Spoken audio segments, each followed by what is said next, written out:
دین و شاکرین والحمد للہ رب العالمین۔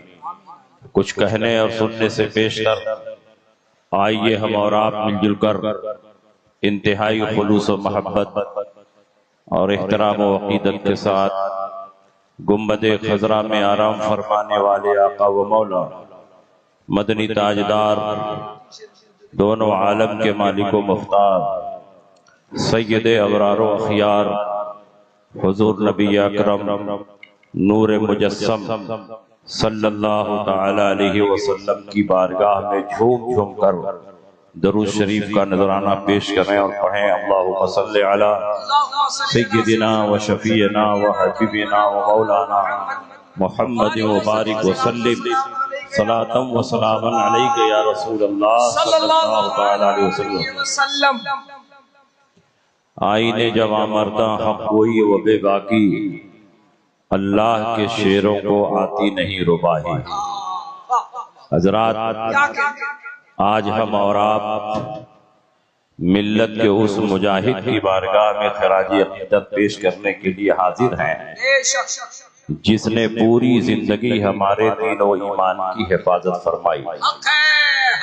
ہندوستان میں جب جب فسادات ہوئے، مسلمانوں کے مکانات اور دکانیں جلائی گئی، مسلمانوں کی جانی مالی نقصان ہوا، تو ایسی صورت میں پورے ہندوستان میں کوئی ایسا قائد نظر نہیں آتا جو مسلمانوں کے دین و ایمان اور ان کی جان و مال کے تحفظ کے لیے آگے بڑھتا۔ اس دور میں جو شخصیت مسلمانوں کے لیے سب سے زیادہ مضطرب اور بے چین و بے قرار نظر آتی وہ حضور مجاہد ملت کی ذات۔ حضور مجاہد ملت علیہ رحمت و رضوان صرف عالم نہیں تھے، عالم گر تھے۔ حضور مجاہد ملت علم شریعت، علم طریقت کے جامع تھے، علم ظاہر اور علم باطن کے امام تھے۔ حضور مجاہد ملت مجمع البحرین تھے۔ حضور صدر الشریعہ اپنے جن شاگردوں پر ناز کرتے تھے ان میں سر فہرست حضور حافظ ملت اور حضور مجاہد ملت۔ سبحان اللہ، نعرہ تکبیر، نعرہ رسالت، عرف حضور مجاہد ملت۔ پوری زندگی حضور مجاہد ملت علیہ رحمت و رضوان نے مسلمانوں کے دین و ایمان کی حفاظت اور مسلک اعلیٰ حضرت کا پرچم بلند کیا۔ ہندوستان میں جتنے مناظرے ہوئے، آپ کے دور میں تقریباً تمام مناظروں میں آپ منصب صدارت پر متمکن رہے، اور صرف نام کے صدر نہیں رہے بلکہ مناظر کو مناظرے کا داؤ پیچ سمجھاتے رہے، دلائل فراہم کرتے رہے، مناظر کی نگرانی فرماتے رہے اور بتاتے رہے کہ اس نقطے پر ابھی دلائل نہیں پیش کرنا ہے، اس پر گفتگو بعد میں ہوگی، ابھی اسی نقطے پر مد مقابل کو جائے۔ حضور مجاہد ملت علیہ رحمت و رضوان کو اللہ نے اتنا علم عطا فرمایا تھا، اتنا علم عطا فرمایا تھا کہ جب درسگاہ میں بیٹھ کر حدیث کا درس دیتے تو امام بخاری نظر آتے، جب معقولات کی کتابیں پڑھاتے تو امام راضی نظر آتے، اور جب تفسیر کا درس دیتے تھے تو حضرت امام فخر الدین رازی اور جلال الدین سیوطی کی یاد تازہ ہوتی۔ لاجواب لاجواب۔ حضور مجاہد ملت زبردست عالم تھی، تمام علوم و فنون پر زبردست مہارت تامہ تھی، لیکن حضور مجاہد ملت میں جو وصف سب سے غالب تھا وہ تھا آپ کا مناظر ہو۔ حضور مجاہد ملت اپنے دور کے مجاہد اعظم بھی تھے اور اپنے دور کے مناظر اعظم تھے۔ جب فارغ ہونے کے بعد مدرسہ سبحانیہ الہ آباد فی سبیل اللہ درس و تدریس کے لیے آپ تشریف لے گئے، اور آپ کے ساتھ 16 طلبہ تھے۔ ان کے کھانے پینے کا کوئی انتظام نہیں تھا، کسی کے گھر ان کی جاگیریں نہیں تھی۔ قربان جائیے حضور مجاہد ملت کی سخاوت پر کہ آپ نے اپنی جیب خاص سے ان 16 طلبہ کے کھانے کا انتظام فرمایا۔ اپنے 5 طلبہ اتنے غریب تھے کہ ان کے گھر والوں کی کفالت بھی حضور مجاہد ملت۔ کیا کردار ہے میرے مجاہد، نعرہ تکبیر،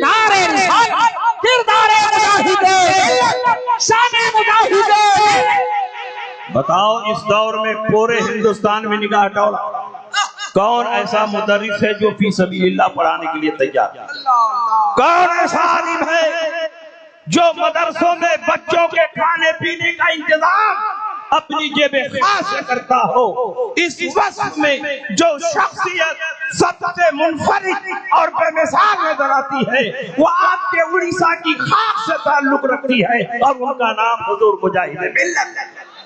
سبحان اللہ۔ حضور مجاہد ملت کے پاس اتنی دولت تھی، اتنی زمینیں تھی کہ ہزاروں ایکڑ زمینوں کے مالک تھے، روفیہ اسٹیٹ کے مالک تھے۔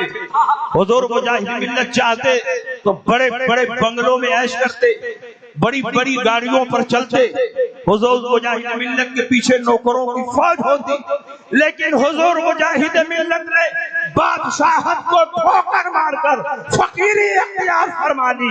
دو پلی ٹوپی لگاتے تھے، ململ کا کرتا پہنتے تھے، ایک معمولی کپڑے کی لنگی پہنتے تھے اور بغل میں ایک جھولا لٹکا کر پورے ہندوستان کا سفر۔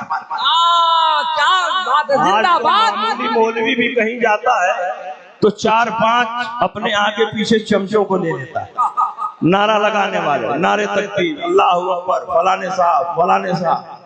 حضور مجاہد ملت اتنے خاکسار، اتنے متواضع، اتنے منکسر المزاج کہ پرانی چپل میں بھی پورے ہندوستان کا سفر کرتے تھے۔ اور آپ کے عقیدت مندوں کا عالم یہ تھا کہ وہ صرف حضور مجاہد ملت کا ہاتھ نہیں چومتے، آپ کی ٹوٹی ہوئی جوتی کو بھی اپنے سر پر رکھنے کے لیے تیار رہتے۔ اور اخیر دور میں تو آپ کی وہ حیثیت ہو گئی کہ جس آبادی سے گزرتے سنیت کی کھیتی لہلہانے لگتی، جس پلیٹ فارم پر اتر جاتے خلق خدا کے قدموں میں سمٹ جاتی تھی، جس بنجر زمین میں قدم رکھتے تھے علم و عرفان کا گلشن سجا جاتا۔ جب الہ آباد آپ پڑھانے کے لیے تشریف لے گئے، اس زمانے میں ایک عیسائی مرتد پادری جس کا نام عبدالحق، پہلے مسلمان تھا اور بعد میں وہ عیسائیت کا مطالعہ کر کے عیسائی بن گیا، اور عیسائیت میں اتنی محنت کی، اتنا مطالعہ کیا، اتنی معلومات جمع کی کہ عیسائیوں نے اس کو پادری کے منصب پر فائز کر دیا، اور وہ پورے ہندوستان میں گھوم گھوم کر اسلام کے خلاف تقریریں کرتا۔ جہاں اس کی تقریر ہوتی تھی کمزور مسلمانوں کا ایمان ڈگمگا جاتا تھا، ان کے پاس استقامت میں لغزش پیدا ہو جاتی تھی۔ ایک بار وہ عیسائی مرتد پادری جس کا نام عبدالحق ہے الہ آباد آیا۔ الہ آباد میں اس کا بہت بڑا پروگرام ہوا، بڑی چرب زبانی کی، اسلام کے خلاف بکواس کی، نبی اکرم پر حملے کیے، حضرت عائشہ صدیقہ کی عصمت پر حملے کیے۔ الہ آباد کی سرزمین پر بڑی بڑی خانقاہیں تھیں، بڑے نامی گرامی مشائخ تھے، بڑے بڑے علماء تھے، لیکن کوئی بے چین نہیں ہوا۔ اس کی تقریر سننے کے بعد سب سے زیادہ جو بے چین و بے قرار ہوا وہ حضور مجاہد ملت۔ آپ نے فرمایا کہ میں اس سے مناظرہ کرنے کے لیے جاؤں۔ لوگوں نے کہا کہ حضور اس کے پاس فوج ہے، اس کے بعد عقیدت مندوں کی بھیڑ ہے، آپ کا جانا مناسب نہیں ہے۔ حضور مجاہد ملت نے کہا میرے ساتھ اللہ کی تائید و حمایت ہے، میں تنہا جاؤں گا اور اس پادری سے مناظرہ کروں گا۔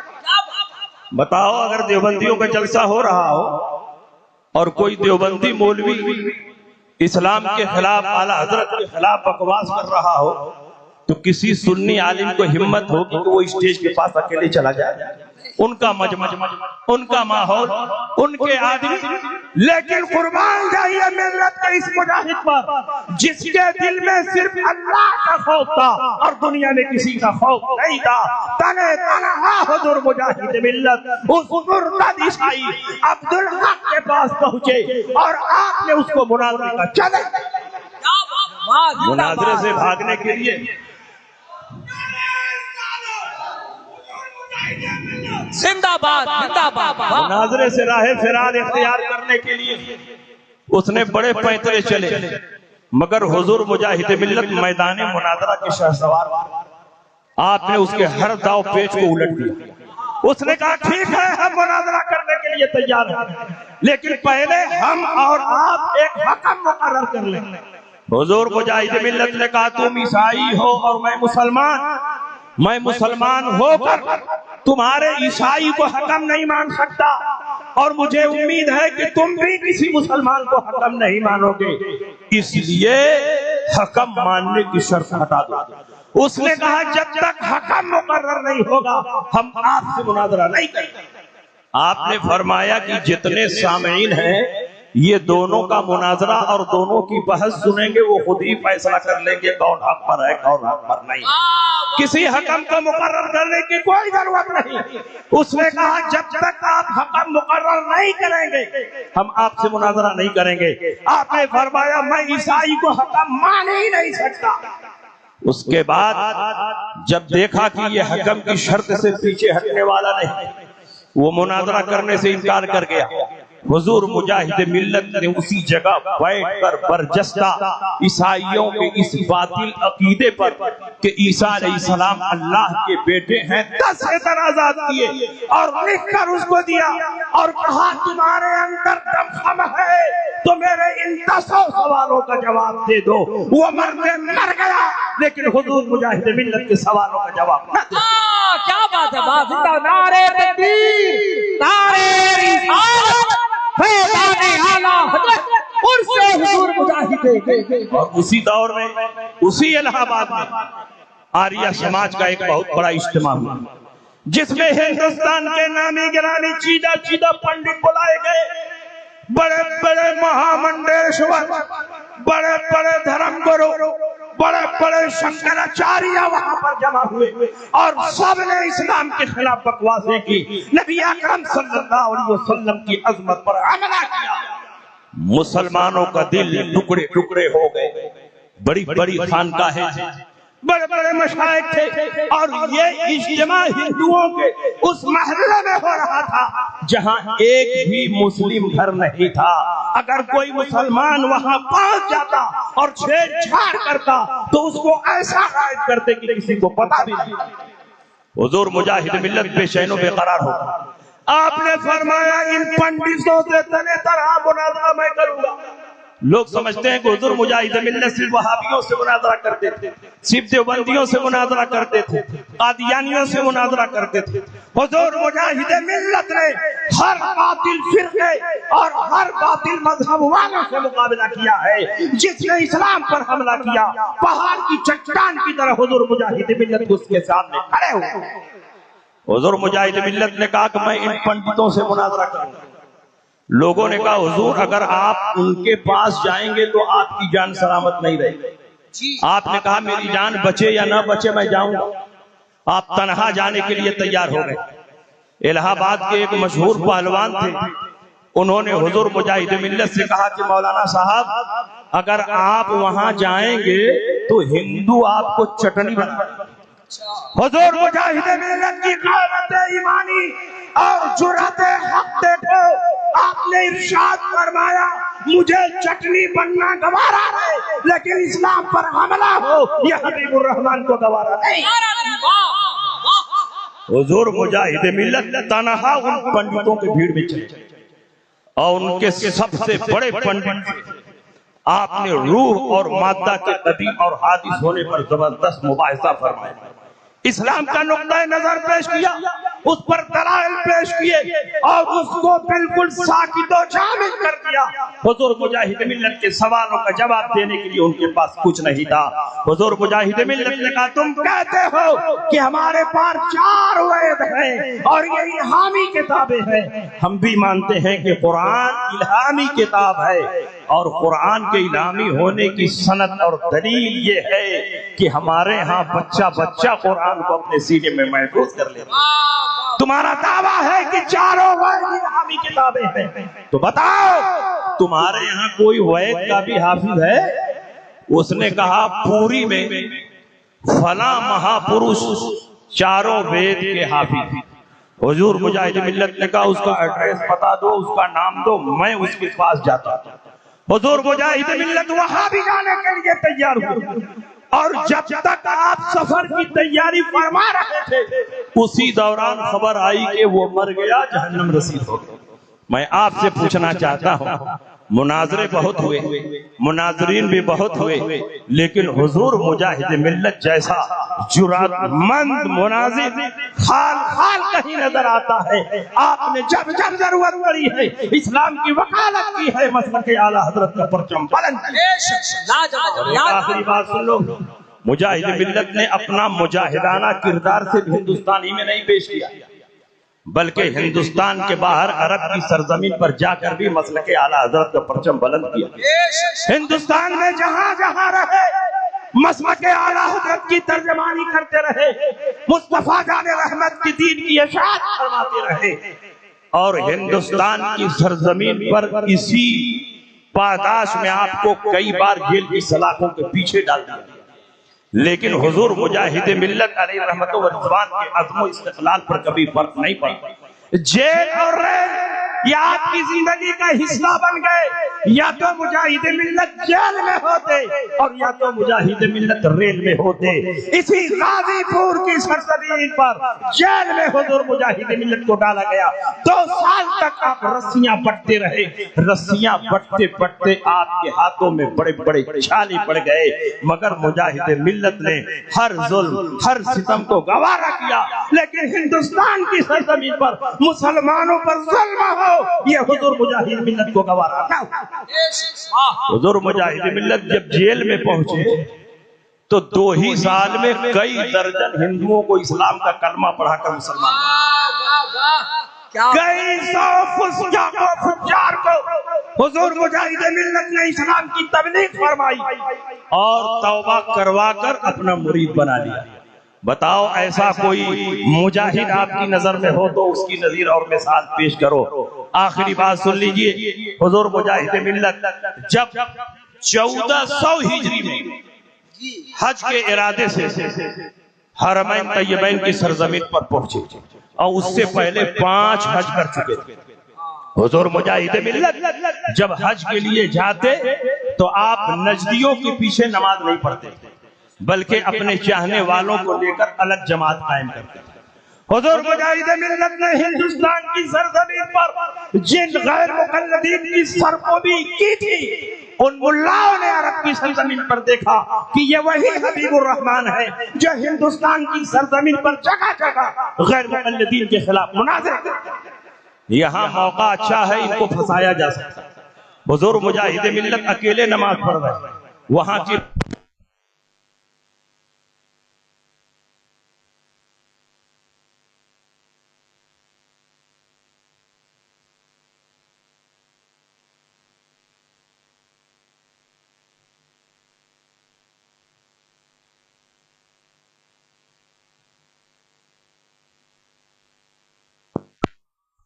سنیے حضور مجاہد ملت کے خلاف شکایت ہو گئی، پولیس آئی، حضور مجاہد ملت سے پوچھا کہ تم الگ نماز کیوں پڑھتے ہو، ہمارے امام کے پیچھے نماز نہیں پڑھتے؟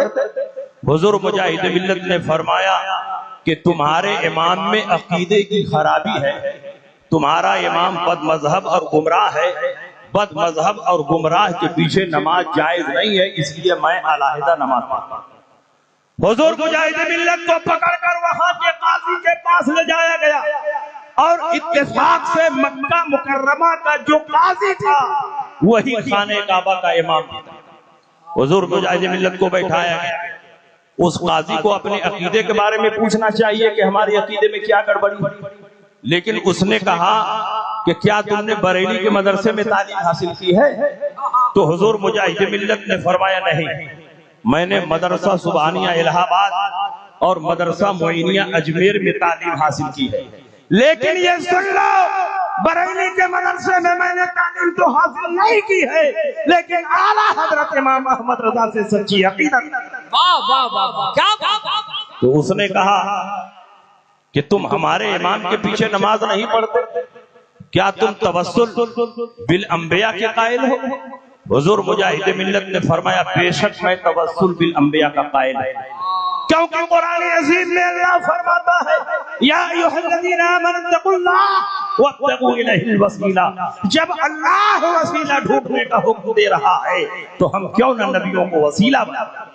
اس نے کہا ہمارے مذہب میں وسیلہ شرک ہے، اس لیے تم کو حج کی ادائیگی سے روک دیا جائے.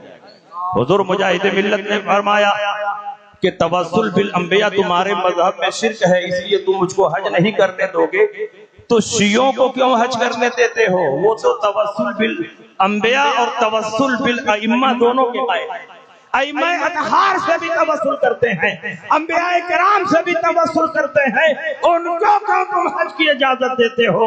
اگر توسل تمہارے مذہب میں شرک ہے اور میں مشرک ہوں تو مجھ سے بڑا مشرک شیعہ ہے، ان کو یہاں آنے کی اجازت کیوں دیتے ہو؟ اس نے کہا کہ چونکہ وہ ہمارے امام کے پیچھے نماز پڑھتے ہیں اس لیے ہم ان کو یہاں آنے کی اجازت دیتے ہیں، حج کرنے کی اجازت دیتے ہیں. آپ نے شیر کی طرح دہاڑتے ہوئے فرمایا کیا تمہارے امام کے پیچھے نماز پڑھ لینے سے شرک معاف ہو جاتا ہے؟ اگر توسل شرک ہے تو حبیب الرحمان بھی توسل کرے تو مشرک ہے، شیعہ بھی توسل کرے تو مشرک ہے، پھر شیعہ کو تم اجازت دیتے ہو اور حبیب الرحمان کو ایسے کیا روکتے ہو؟ تمہارے امام کے پیچھے نماز پڑھ لینے سے شرک معاف نہیں ہو سکتا. پھر اس کے بعد حضور مجاہد ملت کے ہاتھوں میں ہتھکڑیاں ڈالی گئی، پیروں میں بیڑیاں ڈال دی گئی. اگر آپ چاہتے تو مصلحت کا شکار ہو کر دائیں بائیں کی گفتگو کر کے ملمہ سازی کر کے اپنے آپ کو ہتھکڑیوں سے آزاد کر لیتے، لیکن حضور مجاہد ملت نے ایسے ماحول میں بھی ڈنکے کی چوٹ پر مسلک اعلیٰ حضرت کا پرچم بلند کیا اور عرب کی سرزمین پر بھی اعلان کیا کہ یہاں کا امام بدعقیدہ ہے، گمراہ ہے، بددین ہے، اس کے پیچھے مسلمانوں کی نماز جائز نہیں. نعرہ تکبیر، نعرہ رسالت، مسلک اعلیٰ حضرت، ہمت مجاہد ملت. حضور مجاہد ملت کو گرفتار کر لیا گیا، ہاتھوں میں ہتھکڑیاں ہیں، پیروں میں بیڑیاں. ایک ہفتہ تک سلاخوں کے پیچھے رہے، پھر پانی کے جہاز سے کراچی کے واسطے آپ کو ہندوستان بھیج دیا. یہاں بمبئی کی سرزمین پر اور کلکتہ کی سرزمین پر اور بڑے بڑے شہروں میں سعودی حکومت کے خلاف احتجاج شروع ہو گیا اور لاکھوں لاکھ کی تعداد میں حضور مجاہد ملت کے ماننے والے روڈ پر آ گئے اور سعودی حکومت کو گھٹنوں پر آنے پر مجبور کر دیا. یہاں تک کہ سعودی حکومت کو اعلان کرنا پڑا کہ آئندہ سال ہم حبیب الرحمان کو بلا کر حج کروائیں. حضور مجاہد ملت آئندہ سال گئے اور آپ نے حج ادا فرمایا. حضور مجاہد ملت نبی کی ایک ایک سنت پر عمل کرتے تھے. ایک ہی سنت رہ گئی تھی، میرے سرکار کو حدیبیہ کے مقام پر روک دیا گیا تھا اور عمرہ کی ادائیگی سے منع کر دیا گیا تھا. اللہ کے نبی واپس چلے گئے اور سال آئندہ کفار و مشرکین نے حضور علیہ السلام کو مکہ مکرمہ میں آنے کی اجازت دی تو حضور علیہ السلام نے حج بھی کیا اور عمرہ بھی کیا. حضور مجاہد ملت علیہ رحمت و رضوان نے بھی نبی کی اس سنت کو اختیار فرمایا، نبی کی سنت پر عمل کیا. ایک سال روکا گیا اور دوسرے سال خود حکومت نے بلا کر حضور مجاہد ملت حج کیا. جس طرح نبی نے دوسرے سال حج کیا، مجاہد ملت نے بھی حج کیا. اور نجدیوں نے کس کی سنت اپنائی؟ کفار مکہ کی سنت ادا کی. انہوں نے نبی اکرم کو روکا تھا، انہوں نے حضور مجاہد ملت کو روکا.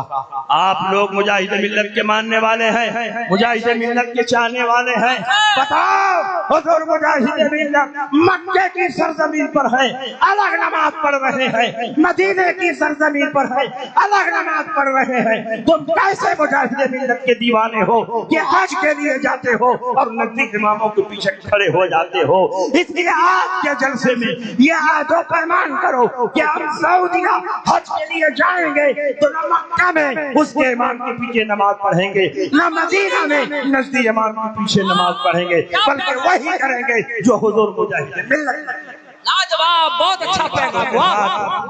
میں آپ کے درمیان سے گزر رہا ہوں. لحد میں عشق رخ شہ کا داغ لے کے چلے، اندھیری رات سنی تھی چراغ لے کے چلے، تیرے غلاموں کا نقش قدم ہے راہ خدا، وہ کیا بحق سکے جو یہ سراغ لے کے چلے۔ وآخر دعوانا